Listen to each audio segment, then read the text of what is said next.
Deus amou o mundo, claro, Deus amou todos, e Ele deu o seu Filho, mas quando eu entendo que isso foi feito por mim, tem uma diferença incrível, eu sinto o amor assim me invadindo. Então esse conhecimento aqui que vai encher a nossa casa, não é ter uma boa oratória, não é saber completar versículo, não é saber ministrar muito bem, não é saber aqui durante o louvor eu emocionar o coração de todo mundo. Ele é um conhecimento de relacionamento, é um conhecimento de que eu conheço o Senhor. Isso revela o quanto Deus valoriza um coração sincero, um coração desejoso por conhecê-lo, uma pessoa que tem experiência com Deus e que tem um relacionamento verdadeiro. O que o Senhor mais quer de nós é isso, um relacionamento verdadeiro, é um coração sincero diante dele, quebrantado e desejoso por saber quem ele é.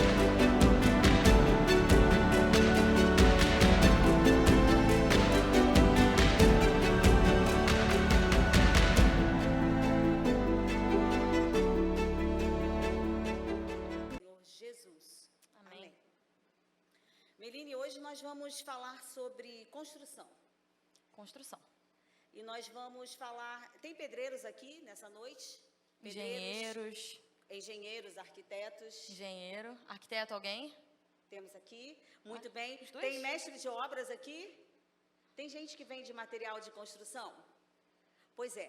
Talvez nós tenhamos poucas pessoas que estejam dentro dessa categoria, mas todos nós aqui queremos construir famílias pautadas na sabedoria do Senhor, amém? Amém. Talvez nós não tenhamos aqui pessoas que coloquem definitivamente a mão na massa, Meline. Quem aqui já passou por uma obra sabe como é. Terrível. Nós já passamos. Terrível, mais de uma vez. O Anderson gosta de obra, pastor Anderson gosta. E a gente já passou de obra por obra algumas vezes, mas não é fácil passar por obra. Mas nós não queremos hoje falar de uma obra física, nós queremos falar de uma obra espiritual, nós queremos falar de uma obra da planta ao alicerce até a decoração, mas não de um lar físico. Nós queremos falar de excelência, de um lar espiritual, pautado na sabedoria do Senhor. E nós vamos usar um texto bíblico para isso. Você pode compartilhar com a gente? Vamos lá, se você tiver com a sua Bíblia, abre aí em Provérbios 24, nós vamos ler o 3 e o 4. Provérbios 24, vamos ler o 3 e o 4. Com sabedoria se constrói a casa, e com discernimento ela se firma. Pelo conhecimento os seus cômodos se enchem do que é precioso e agradável. Interessante que Salomão, ele usa 3 vertentes aqui, nós vamos nos pautar nisso. Ele está falando de sabedoria na construção, ele está falando... Discernimento para que ela se firme.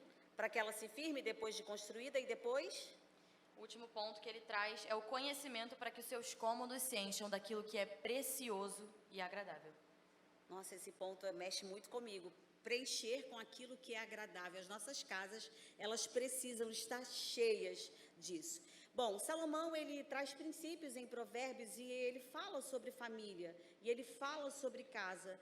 E quando ele fala de sabedoria aqui para a construção de uma casa, ele não está falando do engenheiro, ele não está falando do arquiteto, ele não está falando do mestre de obras, ele não está falando do pedreiro. Interessante que talvez nós tenhamos tido muitas experiências, eu acho que algumas boas, outras não tão boas. E essa semana, inclusive, lá nas Mulheres, a gente estava comentando sobre isso, sobre algumas experiências até não muito boas que algumas irmãs tiveram. Mas essa construção aqui, quando nós convidamos o Senhor para fazer parte dela, vai dar certo. Não tem erro, porque essa sabedoria aqui, ela não se baseia em fundamentos humanos. É uma sabedoria que vem do alto, é a sabedoria divina, não requer habilidade humana, é algo que só o Senhor pode fazer. Provérbios 9:10, Meline, diz assim: o temor do Senhor é o princípio da sabedoria. Sem Deus no centro de qualquer projeto, sem Deus no centro de qualquer construção, sem Deus no centro da nossa vida, tudo pode dar errado. O Senhor precisa estar no centro das nossas vidas. Por isso, Meline, que o Salmo 127:1, ele nos lembra: Se o Senhor não for o construtor da casa, é inútil, é em vão algumas versões.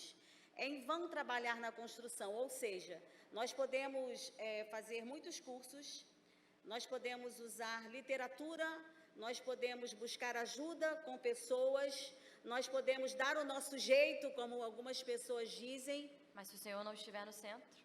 Mas se o Senhor não for o primeiro lugar, se eu não houver temor ao Senhor, as coisas não vão acontecer. E as coisas, na verdade, ao invés de serem edificadas na nossa casa, na nossa família, elas tendem a ruir. Inútil, é em vão, é só canseira. Parece que a gente caminha algum tempo e as coisas começam a andar para trás. Por isso, nós somos exortados hoje a colocar o Senhor. Quando nós temos um problema, Meline, a gente tem a tendência a tentar resolver do nosso jeito, sim ou não? Sim, todas as vezes. O primeiro impulso que a gente tem é tentar resolver com as nossas próprias mãos. Mas Deus tem um jeito melhor. Eu creio. E nós devemos consultá-lo. Então, se do nosso jeito não está dando certo, e se as coisas não estão dando certo, provavelmente é porque a forma como nós estamos agindo não tem sido a forma que Deus gostaria que nós agíssemos. Não é desse jeito?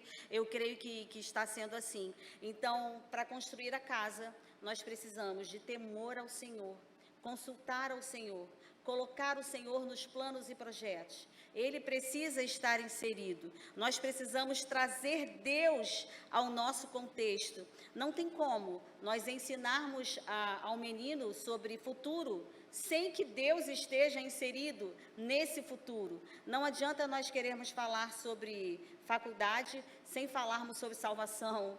Não adianta falarmos sobre finança. Isso é uma coisa que me chama muita atenção.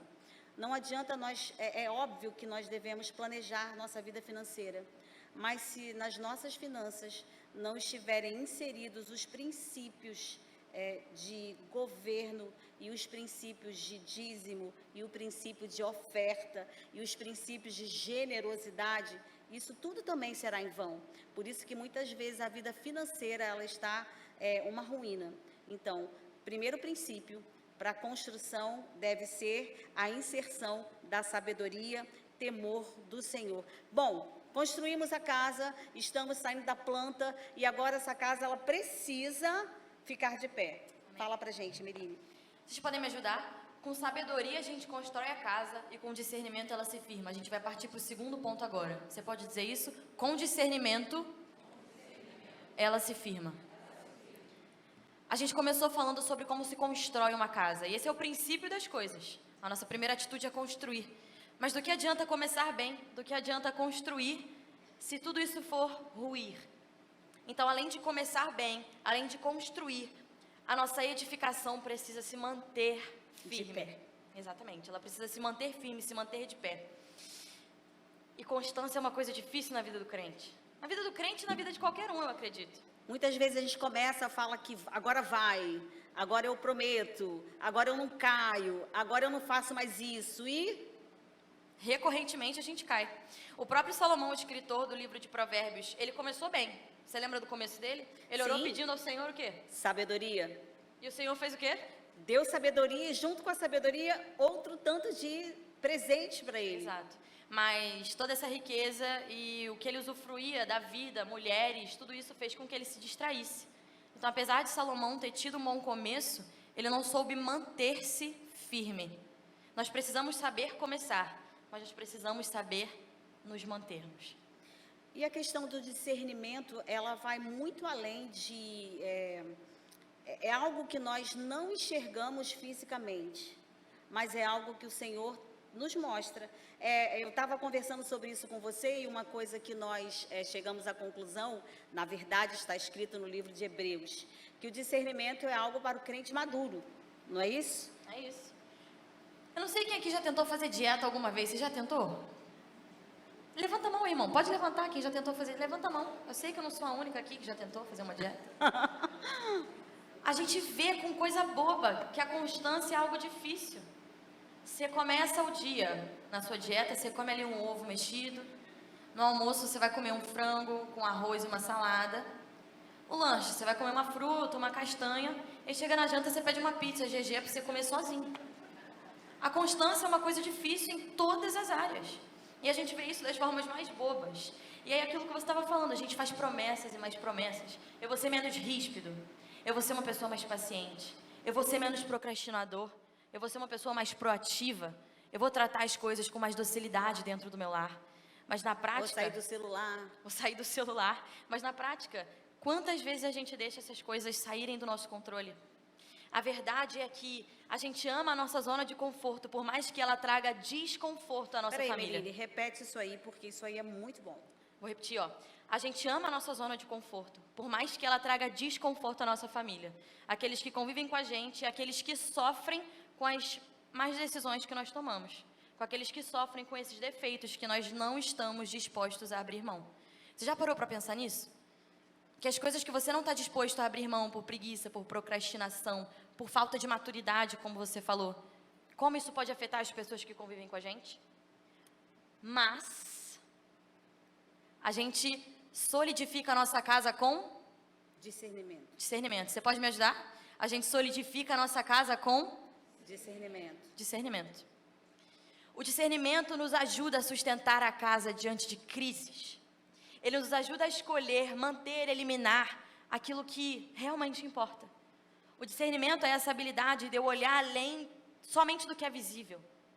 O discernimento, no original, ele significa um entendimento, uma percepção, uma capacidade de avaliar corretamente. É o que nos faz, de fato, perceber além do que os nossos olhos humanos podem ver. Mas o que você estava falando do texto de Hebreus? Eu estava falando do texto de Hebreus porque o discernimento, ele é para qualquer um? Será que qualquer um discerne? Será que eu, como crente, eu consigo discernir situações? Eu consigo discernir lutas espirituais? Eu consigo discernir momento de agir, momento de falar, momento de dar limites, momento de dizer não, momento de dizer agora vai? Será que isso é para todo mundo ou só para quem está maduro na fé? Eu acho que é uma pista muito boa que Hebreus dá para nós. Esse texto está em Hebreus 5, 13 e 14. Quem se alimenta de leite ainda é criança e não tem experiência no ensino da justiça. No entanto, o alimento sólido é para os adultos, os quais, pelo exercício constante, se tornaram aptos para discernir tanto o bem quanto o mal. Então, a gente percebe por esse texto que a capacidade de discernir o bem do mal, uma decisão boa de uma decisão ruim, um momento bom de se falar e um momento bom para se calar, um momento bom para fazer uma exortação e um momento ideal para esperar um outro momento ideal para, de fato, falar. Quantas vezes nos falta maturidade para saber discernir entre o bem e o mal? E as pessoas que mais sofrem com isso são as que estão nas nossas casas. Mas chega um momento em que nós, enquanto crentes, precisamos deixar esse leite espiritual. E que nós, enquanto crentes, precisamos amadurecer e sacrificar as nossas vontades. A gente não pode sacrificar os nossos relacionamentos familiares por causa dessa imaturidade espiritual. Porque é isso que nós temos feito, sacrificado os nossos relacionamentos por causa da imaturidade espiritual. Porque não sabemos discernir as coisas. A gente age por impulso. Porque a falta de discernimento nos faz agir assim, não é? Nós somos impulsivos, agimos aquilo no momento que nós achamos que deve ser. Exatamente. Quem não tem discernimento é essa pessoa que é influenciada por tudo e todos, essa pessoa que não possui domínio próprio, essa pessoa que a primeira coisa que vem na cabeça dela, ela sem filtro. Ô, gente, filtro é uma coisa de Deus, né? É uma coisa de Deus. Filtro é uma coisa necessária para os relacionamentos, né? É verdade. Quantas vezes nós magoamos uns aos outros por causa de imaturidade? É verdade. E esse discernimento também nos faz saber quando nós estamos errando, sim ou não. Perfeito. O que a gente tem errado, Meline, que tem feito não haver discernimento em casa, que a gente tem deixado as coisas andarem frouxas? Muitas vezes a gente deixa assim mesmo. A gente acaba não querendo enfrentar, não resolver. Foi o que você falou, aquela zona de conforto que traz um grande desconforto para casa, para o relacionamento. Ou seja, a casa foi construída, começamos bem. É uma coisa interessante que o pastor falou aqui no domingo. Nós nos esquecemos como nós começamos. Como foi que foi o seu chamado? Como foi que você conheceu o seu cônjuge? Como foi que você decidiu se casar? Como foi o projeto de Deus? E por que que isso tudo ficou pelo caminho? Onde foi que não entrou a imaturidade? Porque onde há imaturidade, não há o discernimento. Perfeito. Então, a imaturidade nos leva a algumas atitudes. E eu queria que nós fizéssemos aqui nas nossas vidas uma análise, pedir ao Senhor para olhar e falar onde é que a gente está errando. Sabe algo que eu percebo? Diga. Quando nós olhamos assim para as nossas casas e nós percebemos, sabe quando parece que eu estou falando português e você está falando grego? Sim. Sabe quando parece que todas as opiniões que a gente tem divergem? Sim. A gente não pensa igual em nada. Mas pior do que isso, a gente não está disposto a abrir mão um pelo outro. Parece que eu falo um idioma, você fala outro. Torre de Babel. Torre de Babel total. Cada um falando um idioma, uma confusão generalizada. Eu acho que isso é falta de discernimento, assim, de uma forma muito clara, que a gente pode perceber dentro dos nossos lares. Eu acho que a comunicação é a base e entra uma divisão muito incrível aí que talvez a gente não perceba. Muitas vezes a gente é impaciente quando a gente não entende e quando a gente também faz perguntas do que o outro já acabou de falar, não é? Eu acredito que meninas, a gente faz isso sim ou não? Não é? Acabou de falar, a gente, opa, não é? Então, muitas vezes essa questão da comunicação é uma questão muito forte. Nós não podemos deixar em sermos imaturos nessa questão, porque quando a comunicação ela é cortada, quando acontece algo que a gente não consegue se comunicar, isso aí quebra o relacionamento. E a gente precisa parar para pensar nisso. Se nós não nos entendemos, não há relacionamento. Como é que nós vamos nos relacionar se eu não entendo o que você fala, se você não entende como eu me sinto, se eu não sei o que você quer? Então, a coisa fica muito complicada. Então, é um grande princípio aí para nós sabermos discernir e saber se estamos agindo com maturidade. Mas eu acredito que existam mais coisas. A comunicação é um desses pilares. E a gente fala muito sobre isso, mas acaba ficando muito automático. Como é que eu posso realmente melhorar?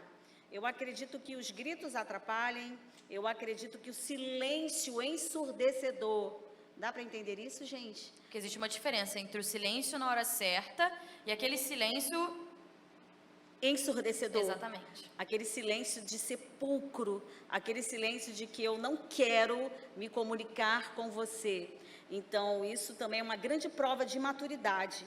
A gente precisa restaurar relacionamento, sair da zona do conforto que está gerando esse desconforto. Isso é imaturidade. Então, a gente está percebendo aí onde a gente está precisando melhorar aí, mudar. A comunicação é algo incrível. E nós nos relacionamos primordialmente por comunicação, com Deus, com os outros. Então, se quebrar isso, o resto, irmãos, vai sendo muito quebrado. Amém. Mas existe um terceiro ponto naquele versículo que a gente estava falando. Diga aí para mim.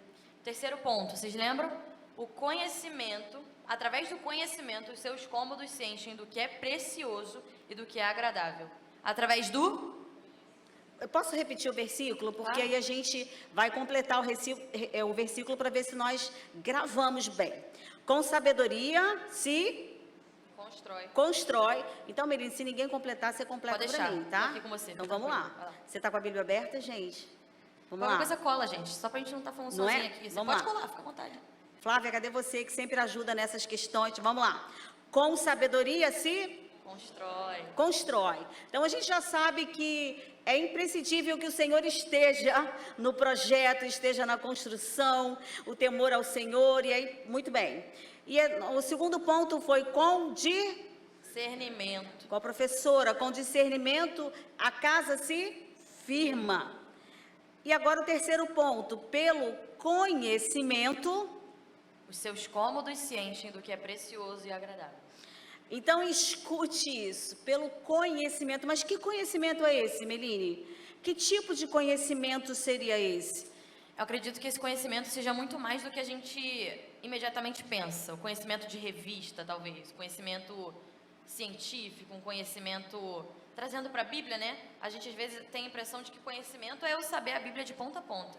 É quando o pastor fala um versículo e eu sei completar. Nós completamos. Isso é conhecimento? Quer ver um versículo que todo mundo completa? Vamos lá. Se você não souber, fica preocupado, irmão. Porque Não, pelo vamos que ela lá, quer falou, ela ver? vai Todo falar um mundo bem sabe, fácil. olha só, Vai. vamos lá. O Senhor é o meu pastor. E nada me faltará. Porque Deus amou o mundo de tal maneira... Vamos. Quase que não vai, hein? Pararam na metade. Vamos dificultar. Aquele que habita no esconderijo do Altíssimo. Vai mais um. Jesus? Perfeito, mas isso é conhecimento? Não, porque é muito diferente quando eu entendo o que fez Jesus chorar. Isso é muito diferente quando eu entendo que Ele é o meu pastor e que de nada eu terei falta, inclusive nada físico, nada emocional, nada no meu sentimento, nada é nada. Então é muito diferente quando eu vivo isso na primeira pessoa. É diferente quando eu falo assim, Deus amou o mundo, claro, Deus amou todos e Ele deu o seu Filho, isso foi algo coletivo, mas quando eu entendo que isso foi feito por mim, Perfeito. Tem uma diferença incrível. Exatamente. Eu sinto o amor assim me invadindo. Então esse conhecimento aqui que vai encher a nossa casa, não é conhecer a Bíblia, não é ter uma boa oratória, não é saber completar versículo, não é saber ministrar muito bem, não é saber aqui durante o louvor eu emocionar o coração de todo mundo, não é sobre esse conhecimento, porque no hebraico esse conhecimento aqui, ele é um conhecimento de relacionamento. É um conhecimento de que eu conheço o Senhor, eu sei quem Deus é e eu sei quem eu sou em relação a Ele. É um conhecer em relação ao outro também. Sim, eu sei conheço. quem você é. Eu sei quem você é, Meline, não tem máscara. Você é verdadeira para mim e eu sou verdadeira para você. Eu não me escondo, eu não tenho senha para te acessar. Eu não preciso digitar uma senha para acessar a tua vida. Quantos estão entendendo isso aqui? É um relacionamento que eu consigo saber quando Janaína me fala, não, isso é Janaína. Eu não tenho que digitar uma senha, eu não tenho um segredo, não tenho blockage, né? Não dá para acessar, não. Então, é um relacionamento que eu sei, eu não preciso ter um quarto escondido no meu coração. A minha vida, ela é acessível a você. Eu sei, talvez, o que você esteja pensando, mas também é um relacionamento seu com você mesma. Perfeito. Não tem confusão na tua mente. A sua mente é uma mente sã em Deus. Eu sei quem eu sou em Deus. Você tem uma mente sã, equilibrada no Senhor. Você pensa corretamente ao seu respeito. É esse tipo de conhecimento que faz com que a nossa casa, os cômodos da nossa casa, desde a entrada, eu queria que você começasse a pensar, desde a entrada da sua casa, o que você pode encontrar em cada cômodo, já na porta de entrada, já no corredor. E aí você vai visitando cada cômodo. E agora eu quero que você transforme isso no seu lar espiritual, da sua família. E é isso que nós queremos encontrar. É um conhecer. E aí nós voltamos, porque tudo na nossa vida volta ao Senhor. Tudo vai voltar nele. E nele nada pode ser removido. Então nós vamos encontrar Deus. Nós vamos encontrar Deus na nossa família, nós vamos encontrar Deus na nossa casa. Os relacionamentos são visíveis. Eu consigo saber, eu sei onde você vai, eu sei onde você está. Eu não preciso ficar te implorando, filha, onde você está? E filhos aqui, isso não é um favor que você faz para os seus pais. Você deve dizer onde você está. E ninguém se casou aqui para viver uma vida que deve ficar escondida. Você deve dizer onde você está. Ninguém se casou aqui para andar sem estar de mãos dadas. Nós devemos andar unidos. Pode parecer uma bobagem, mas isso faz toda a diferença. Ninguém se casou aqui para se divorciar. Nós nos casamos para estarmos juntos até a morte, mas não de qualquer jeito. E não adianta, Meline, nós tirarmos o Senhor e tentar resolver as coisas do nosso jeito, numa zona desconfortável de conforto, e está ruim, vai ficar assim porque eu tenho um trato com Deus. Nós precisamos zerar a conta, porque Se a gente começa a acusar um ao outro, dá certo? Não. Alguém já conseguiu acertar a vida assim, gente? Isso é sabedoria? Vai dar certo? Tem um jeito de Deus correto. Então, esse conhecimento aqui de Deus, de relacionamento, quando eu digo quem eu sou, quando eu sei quem eu sou, porque viver, gente, de uma forma e agir de outra, ter vidas triplas, quádruplas de um jeito, isso é muito cansativo, isso traz doença para nós. Esse conhecimento é um conhecimento real sobre quem Deus é. E o exemplo de um versículo sobre esse conhecimento, ele está em Oséias. Olha o que é esse conhecimento. Quando Deus fala assim, olha, lá em Oséias, para o povo, pois eu quero misericórdia e não sacrifício, e conhecimento de Deus, ou seja, conhecer a Deus. Então é o mesmo conhecimento, é a mesma palavra, é a mesma base, mais do que qualquer sacrifício, mais do que qualquer ministério, mais do que qualquer entrega, mais do que qualquer serviço, Deus quer que nós o conheçamos. Fala. Isso revela o quanto Deus valoriza um coração sincero, um coração desejoso por conhecê-lo, uma pessoa que tem experiência com Deus e que tem um relacionamento verdadeiro. O que o Senhor mais quer de nós é isso, é um relacionamento verdadeiro, é um coração sincero diante dele, quebrantado e desejoso por saber quem ele é. Quando nós falamos aqui que o conhecimento ele enche os cômodos da nossa casa, isso aqui não quer dizer que seja decoração. Mas você deve decorar a sua casa e ela deve estar muito linda. Quando nós dizemos que o conhecimento aqui deve encher os cômodos da nossa casa, eu comecei a pensar, Senhor, o que eu quero que a minha casa esteja cheia e que eu perceba e que o pastor Anderson perceba e que a Meline perceba e que quem entre lá perceba. E eu comecei a pensar que uma das coisas que quando nós entramos em casa, assim que nós abrimos a porta, é o cheiro. E o conhecimento de Deus e viver o conhecimento de Deus, ele traz um bom perfume. E que as nossas casas, elas precisam estar cheias do bom perfume de Cristo. De algo que é real, de algo que é poderoso. E eu fiquei pensando no que mais, as nossas casas, elas não podem estar frias. As nossas mesas precisam estar postas. Do alimento físico, gente, isso é tão importante, quando a gente volta para casa, encontrar o alimento pronto, não é bom? Hein, mulher? Você deixar a mesa posta para o seu marido, para o seu filho, ou se o seu marido está ajudando você, ou sua filha, mas encontrar o pão vivo que desceu do céu, como isso é incrível e perfeito. Eu quero encontrar a minha casa, sempre com essa mesa posta, com o pão vivo que desceu do céu. E eu comecei a pensar no que mais. Eu quero que você encontre, que o pastor Anderson encontre na nossa casa, sempre a casa cheia de palavras de encorajamento. Amém. Cheias de palavras de vitória. Palavras de bênção. Palavras de bênção. Que nunca encontre gritaria, blasfêmia, mas que encontre oração, que encontre palavras que façam com que a morte bata em retirada, palavras de vida, palavras de verdade, palavras que constroem, não destroem, palavras que podem corrigir quando for necessário, apontar o erro, mas com uma disciplina do Senhor, que haja disciplina assim como em Cristo, que ensinou com mansidão e humildade. Eu penso muito nisso. Ele ensinou: vinde a mim, vós que estáis cansados e oprimidos, e aprendei de mim, que sou manso e humilde de coração. Palavras que possam construir.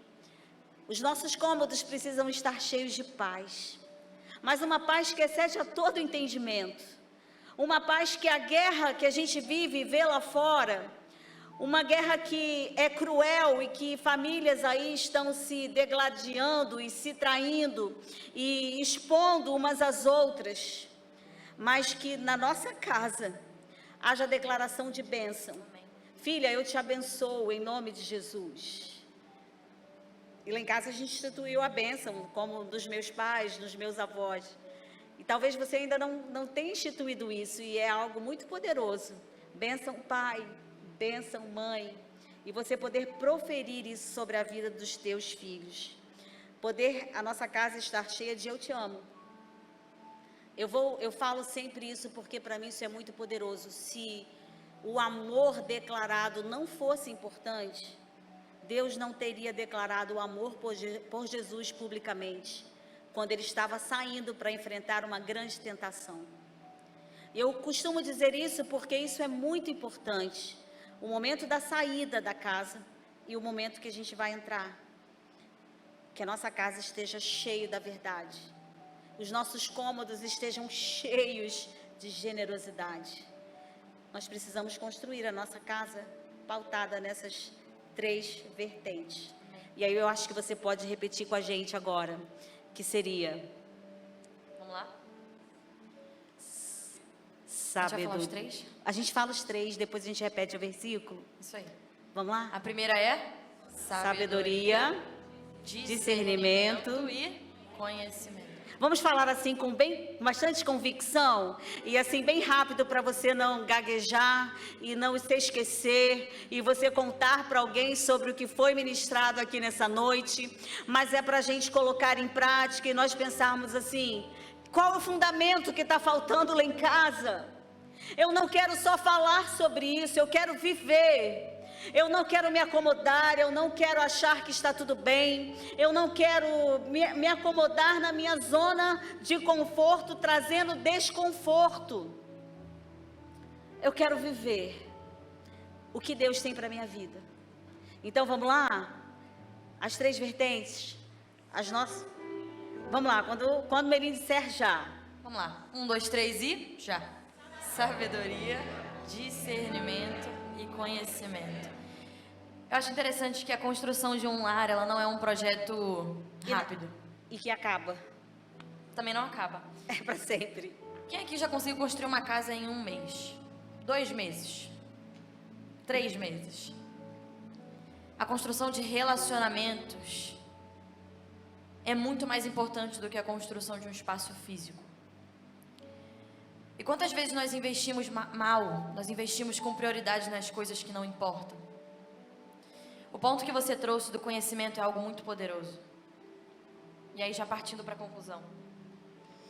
Conhecer ao Senhor, saber quem Deus é, ter intimidade, um relacionamento profundo com o Pai.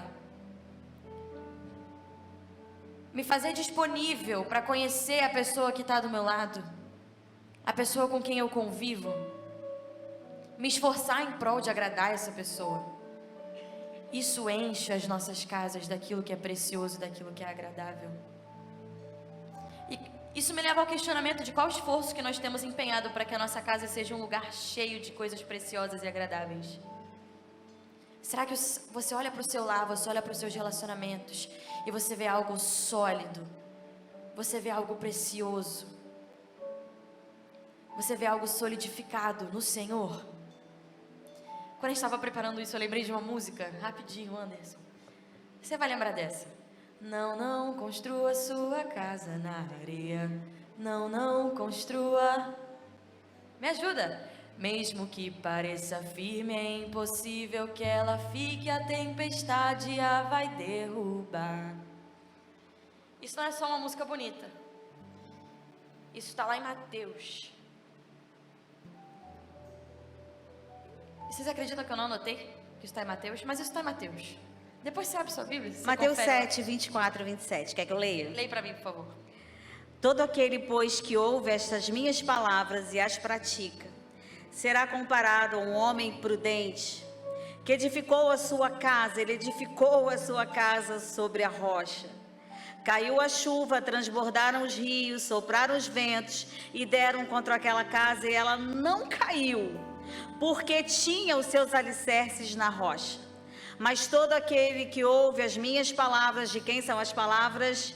Mas todo aquele que ouve as minhas palavras e não as pratica, será comparado a um homem insensato, que edificou a sua casa sobre a areia, um homem imaturo. Caiu a chuva, transbordaram os rios, sopraram os ventos, deram contra aquela casa e ela caiu. E foi grande a sua queda. Mateus 7, 24, 27. A minha oração nessa noite é para que os nossos lares sejam edificados na rocha verdadeira. Minha oração nessa noite é para que nossos lares sejam um lugar de comunhão, seja um lugar em que o nome do Senhor é exaltado através dos nossos relacionamentos. Que o Senhor seja o construtor, o arquiteto, aquele que solidifica as nossas casas. Nós podemos orar por isso. Orar pelas casas, pelos lares aqui representados.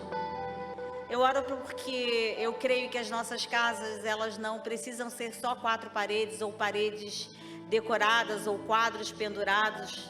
Da casa mais simples à casa mais linda que nós temos aqui. Se ela estiver cheia do conhecimento do Senhor, ela vai estar completa, porque quem precisa estar ali vai estar orientando a nossa vida em nome de Jesus. Sabedoria, discernimento e conhecimento em nome de Jesus, e as nossas casas não cairão. Eu queria orar por você, nós vamos clamar por tua vida. E eu gostaria de pedir ao pastor Anderson que viesse aqui, porque depois eu gostaria que vocês levantassem um clamor pela nossa casa. Nós gostaríamos que vocês orassem pela família pastoral. Mas antes nós queremos clamar por vidas e famílias aqui. Eu quero convidar você a colocar a tua família diante do altar do Senhor.